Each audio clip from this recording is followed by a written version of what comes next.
everyone and welcome back to Season 16 of AOR F2 on Xbox One, and we're here today then for what I think is the 12th round of the season, the Belgian Grand Prix at the legendary Spa-Francorchamps circuit. And yeah, we're here on the best qualifying lap then. It wasn't at the end of the session. Once again we had a sort of a rain hit session, and it sort of came in the second half of the session. So yeah, our second run was the last one we were able to do before it started to rain, and yeah, there's no chance for anyone to get a third run in on this occasion. But yeah, we're coming here off the back then of our best result of the season then, a 4th place finish in Hungary, and yeah, hoping to build on that then today. We've been in the points for a fair few races now then consecutively, sort of since Monaco, been on some good momentum. And yeah, as I say, best result last time out in Hungary. Obviously we did finish 4th in Australia, but I've mentioned that several times. But obviously with Hungary 1, yeah, there was no chance I was gonna be taken off. So yeah, we've got that one on the board then. So yeah, we can just hopefully keep on with this momentum, really keep on scoring some good points. Obviously it has become a bit easier since Force Indias were moved up to the F1 tier, so obviously, as I was saying before, just opens up a lot more opportunities for sort of everyone on the grid, really, whether it be wins or podiums or just points. So yeah, hopefully we can just keep on going and get some more point finishes, hopefully find ourselves on the podium at some point. But we did qualify in 8th place then. A few people did improve soon after that, but yeah, just such a close qualifying then, as is the Team Mercedes then on the front row with Clays just edging out Rosberg then, and yeah, Bobbittson in 3rd place, as yeah, our teammate then not in too bad a position there, to be fair, in 12th position. He'll have a choice of fresh tyres then for the race, and yeah, we should be able to do something, I'd hope, from 8th. So yeah, well, I'll go then to the race. It's race day then here in Belgium, and we're just moments away then from the start of the 12th round of the season then in AOR F2 Season 16. And yeah, the weather then is looking, as we can see here, a bit like cloud, but obviously it's a track famous for changeable weather conditions and mixed conditions races, so I'll have to wait and see what the forecast is like, as we're here then for the 27th time in Belgium, one of the races we've done the most times. And yeah, it's been very successful for us then. We've had 6 wins here before. Only Hungary and Japan are ones that both had more. And yep, as I said before, we've had some good points finishes lately, good streak of points, and yeah, it would be, if we finish in the points today, then it would be sort of the longest streak since our first 13 races back in Season 14. So yeah, hopefully we can keep our streak going today then, as we're looking then at the longest track on the calendar then, over 7 kilometers long, and obviously 2 long straights, well maybe 3 actually, but yeah, one very long one into the Camel Straight. But yeah, turn 1, always some carnage here then, and yeah, we'll just have to try and pick our way through it if we can. But yeah, as I said before, the Camel Straight, obviously the longest on the track. It can get moves done into the Lacombe, obviously it's DRS assisted as well, and into the final chicane. Usually some good battles here, maybe down to the final lap we'll have some good battles, as that was one of my favourite all-time battles there in the Cody Z Championship with my teammate Psycho Squish there. But yeah, we've got the super soft tyres, the soft tyres and mediums for this race, as yeah, we'll probably we'll probably be going on to the mediums at around about lap 6, as yeah, we probably won't be using the soft tyres then unless something goes wrong for us. So yeah, hopefully that we won't be needing them today then, as yeah, weather then is actually looking like it's going to be not too bad then. It's going to get sunny sort of during the middle part of the race, and then yeah, get cloudier later on, as we're now moving away then on the formation lap. And obviously most people around us then on the same strategy. I imagine a few people maybe behind us will be going on the soft tyres then, just to have a bit better tyre wear during this first stint of the race, maybe go a little bit longer into as well, and then maybe have fresher medium tyres at the end. I think that would be most likely what people will do further back. And yet we've got Hayden, LGS, X-Power, Pelsbury and York all on the soft tyres then, so they'll probably all be trying to do that strategy then, go a little bit longer into the race, as yeah, we're in the top 10 then for, I think the third time this season then, so hopefully we can get a good start then. We didn't do too well off the start in Hungary, but yeah, we've got lights going on now then. And away we go, and it is not the best start really there. Once again a little bit slow off the line then. We've got the Red Bull already pulling alongside us then. It's down the outside then for turn 1, so we had cars on the inside there, and we've lost a place then, so yeah, it's the second race in a row then we've lost positions into turn 1 unfortunately, but obviously once you go through Rouge and Radion you can get right into the slipstream here then, all the way down the Camel Straight, and you can usually make up some places into Le Combe, as we've got the Tower also there of Franglish lagging quite a bit. So yeah, unfortunately we've not really gained anything this time around then. We weren't using our full AOR to be fair, but we've actually got Dradic spinning off there, so we do gain a place anyway. But yeah, just sort of trying to save some of that ERS then, because obviously there's quite a few places where you want to deploy it. So yeah, once I sort of realised that we weren't going to pass him down that straight, obviously just turn it down a bit to try and save some. And yeah, on to lap 2 then. We do get a great run out of, I think, the Paul Frere curve, that one is called, as yeah, we're side by side then towards Blanchimont, and yeah, we're going to back out of that there then. Obviously we had a bit of a crash in sequence 15 going side by side with someone there, so yeah, we'll try to do that one again then. I was into the bus stop then, and I think at this point I accidentally turned down my brake bias and put it all the way to the rear when I was trying to change my ERS settings, so that wasn't too smart and I didn't even notice. As we've got Murney alongside us then, trying to go around the outside into the first corner. We managed to maintain the position then, but we are dropping back now then from the Red Bull, but should hopefully still be within DRS range here then, so hopefully we should be able to catch back up to him now. As yeah, you can just see, it's crazy the run you get off of Radion, even when you're like not that far behind someone. As we're going to be right up to him then, he goes defensive. We'll try and run it around the outside then. He goes very deep into the corner, so we had to get out of it, and yeah, Money's just going to take both of us then, so yeah, he lost the position anyway, and yeah, we've lost out there to, well, both of them really, but I mean, we were behind the Red Bull anyway, so I guess only really like one position we've lost there, and we're still right on the back of this battle then, as we finally then realise that we're down on 50% brake bias, so yeah, obviously had to make sure to change that back, as we nearly dropped into the bus stop chicane there, as it's still very close then between Melanie and Ollie there in front of us. In fact, Melanie dropping a little bit back then, and that should allow us to get a good run then actually down towards Blanchimont and the bus stop chicane. Once again we're going to catch him, probably not at the best place to, and we had to just back out of it a little bit there, but we should be able to go for it then on the brakes into the bus stop chicane.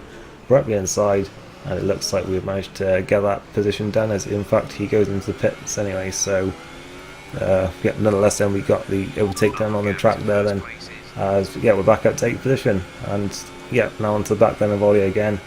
Hopefully this time we can get the overtake done, as it looks like we may be able to do maybe a repeat of what we did last time round on Murney then. He is going to stay with the right hand side though. We'll try and go right outside if we can. We brake quite late. Looks like we've just about managed to do it, but he is actually pitting anyway, so yeah, that's probably why he was doing, well, over on that side of the track, as most people actually do come in on that lap anyway then. Verstappen, Bobbert, someone else I think, and yeah, we stay out then one more lap. I think Rosberg and Franglish also stayed out one more lap as well, so yeah, we're all coming in on this same lap. So yeah, I feel like we did a pretty good stint there. I felt that, it was probably best to, just stay out, maybe try and get the benefit of a lap newer tyres, rather than, just stay on the same strategy as like those around us. Maybe we could just use it to our advantage, maybe a lap of clean air, but I'm not sure how much it really, helped us or hindered us. As we come out the pits then, looks like we may just be ahead of Ollie and Murney still, as in fact Ollie goes through, so we're about where we were really. As we'll try and get back up to speed nice and quickly here then. We should have DRS here I think, although I'm not sure where the detection point is. I guess we don't, which is a bit weird, but I guess he must have passed us after that detection point, so yeah, I must have missed that. But now Murney's going to have a great run this end into Le Combe, and he's going to go through as well then, so yeah, probably not worked out as well then for us, that extra lap, but I mean that could play back into our hands then later on in the races. We did actually drop back for a few laps actually on that little battle there between Murney and Ollie, and Yeah, Melanie does take the position then back off for a volley and moves himself back up to 7th place then for the time being, but that has allowed us to catch back up to it a little bit, so hopefully we can get ourselves right back into this fight then. As in fact, up in front of us has been contact between Bobbits and Beaver there, so yeah, I think some front wing coming off both of them then, so yeah, this is for I think 5th position at this point then, so yeah, well, sending on for a decent haul of points then once again, as yeah, the cars in 5th and 6th are both damaged, and that's just allowed us to catch right back up to us as they're just like creating like a barrier like across the track and then side by side, both of them damaged and both going very slowly, so yeah, they're just holding back Melanie and Ollie very nicely for us for the time being, but Bollocks has now gone wide and is going to allow all of us to go through them, but that has put us in a great position then to have a run, and it's in fact given Ollie a great chance to have a run on Melanie as well then, so yeah, we decide not to make it 3 wide there as Ollie goes through, and we're just going to tuck him behind, maybe outbrake him into the bus stop. He does go defensive though, Melanie that is, and we're going to try and go right around the outside then. We're still halfway side into the second part. Looks like we may just about have edged him out then, and yeah, looks like we're through them, but he'll probably come back at us down the Camel Straight, I would have thought, as we just about managed to outbrake him into turn 1, as yeah, Ollie has now overtaken Beaver then and is up into 5th place, but then he actually goes wide and P1 loses the back end. Obviously a Sauber there in front of us is still out there with front wing damage. They're going to go side by side then into the final chicane, and there's a little bit of contact. Ollie gets pushed out wide and I think he got front wing damage there as well. We run around the outside then, we're up into 6th position, and yeah, very well, that's worked out very well for us then, as we've also got, as I say, the Sauber damage in front of us, so yeah, hopefully we should find ourselves in 5th place then once this all shakes out, as we get a great run then towards Blanchimont, and yeah, we're not going to make it stick there then, but he does move over there. I think he is about to pit, I'm not sure, but yeah, he may doesn't look like he is then because of that positioning, but nonetheless, and we get the move done. He sort of just gave us the inside line, which I was a bit surprised about there, to be honest, and I think maybe just, I don't know, maybe he wanted to run down the Camel Straight. I think that is certainly a possibility there, but yeah, I was a bit surprised that he just sort of left the door wide open there, but nonetheless then we are through. But as I was saying, he is going to get a good run now then down the Camel Straight, so yeah, we are going to have to still defend, but obviously we've got a full front wing, so we do have a better chance then if we cover the inside line of maintaining our position, as Ollie is going to try and come back then. I think he also has front wing damage at this point as well, so we'll see what happens then, as in fact there is contact behind us I think, and Ollie goes off spinning there, so yeah, that actually slowed them all up as well then, so that really played into our hands then, because I think Beef had to pit, although I think he may have stayed out and just tried to live with it, as we've also got Verstappen then, who disconnected there and went in, his AI car went into the pit, so that moves us up to 4th place then, so we could be on for a 4th place finish for the 2nd race in a row, but obviously Melanie, championship leader at this point, was obviously not going to go down without a fight here, and he did catch back up those 2 seconds that he sort of lost in that Beef Ollie incident, and yeah, he does come back this end, but of course he did pit I think 2 laps before us then, so we still may have an advantage then in the final couple of laps then, still 4.5 laps to go at this point, as he does just about stay ahead of us then for the time being, but if we can sort of stay with him then for these next couple of laps, we should maybe have a chance then. He did pull away for a couple of laps, but then sort of in the final couple we did manage to close back in then, and on to the final lap we are right back in DRS range now then, so hopefully we can maybe take this position back then. Neither of us have any penalties at this point, so this is just a flat out race then. It's a checkered flag to see who will finish this race in 4th position, and we're a little bit far back off of Radion there, so it's going to be hard for us to get it done then into Lacombe, and he does defend that quite cleverly then, just going over to the middle of the track there. I was sort of too far back to really commit to either side, so yeah, it's just clever defending from in there really.